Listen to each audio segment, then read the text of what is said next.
Well, the way I came to Dickens was at the age of 11, when I used to steal my sister's books. Our aunt felt sorry for her because she was sick, and she bought her a copy of Pickwick Papers. And Molly, my sister, had never read ever Pickwick Papers, but she found it very, very funny, even though she was sick, and my aunt could hear her laughing in bed, over this book. And so she thought, well, she obviously enjoys this, so she bought my sister some more Dickens.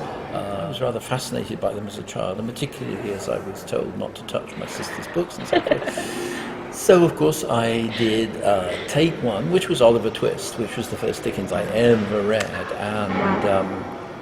and I was absolutely gripped and fascinated and horrified too. But I didn't find it funny at all. I mean, I found it terrifying. One of the things that impressed me most were the illustrations. I can't remember who they were by now. They were not the original illustrations, and they were kind of sepia, glossy, full-plate illustrations. By not a very famous artist, I think, but they fascinated me, and I used to pore over them. But the text itself, I mean, I wasn't worried by the big words. I didn't recognize the satire on the poor law or anything like that. But it was the story of this child, lost and in danger, etc., rescued, then lost again. It was very dramatic and exciting. And that, I can't remember what I read after that of Dickens, but I know it was Oliver Twist and Nicholas Nickleby were the two that got me really hooked.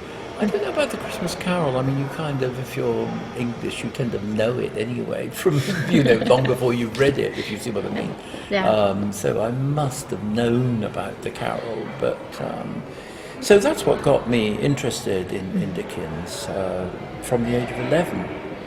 And it just so happened that I was never taught Dickens. I mean, I wasn't taught Dickens at school. It just never came up on the syllabus, so we never did any Dickens. So I read him entirely for myself. So he wasn't associated with lessons or tests or, anything like that, or exams, or he was completely outside what I read for school.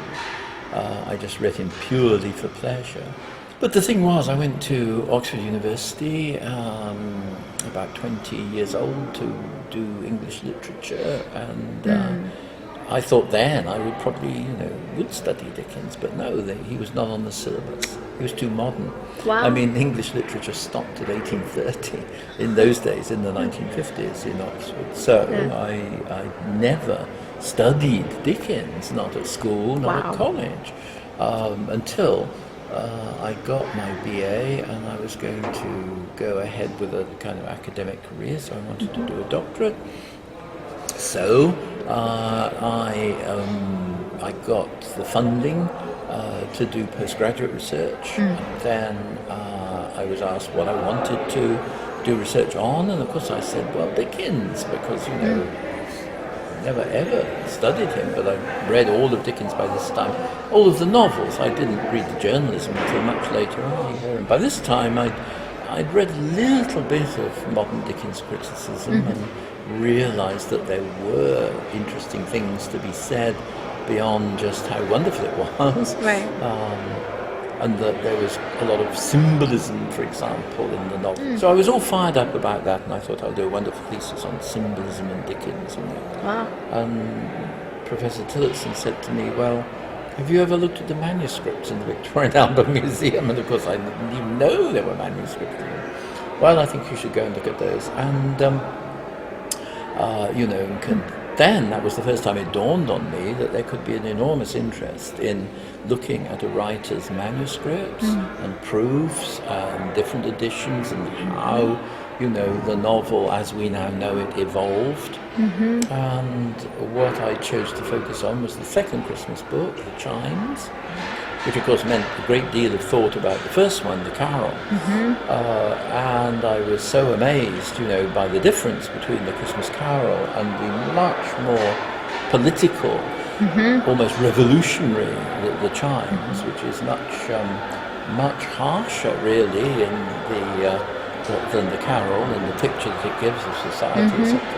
So I got very interested in that, and looking into origins of the the chimes. The chimes deals with all sorts of things like prostitution, rick burning. I mean, the distress of the agricultural labourers, stuff like that, which isn't in the carol at all. I mean, the Cratchit family, do stand for poverty and so on in the carol, but they're so happy in a sense with themselves and their family life. I mean, you don't really feel in the carol that terrible social injustice, etc., etc. You just feel Scrooge is an old meanie, and that's a different thing. Whereas in the chimes, it's a very different matter.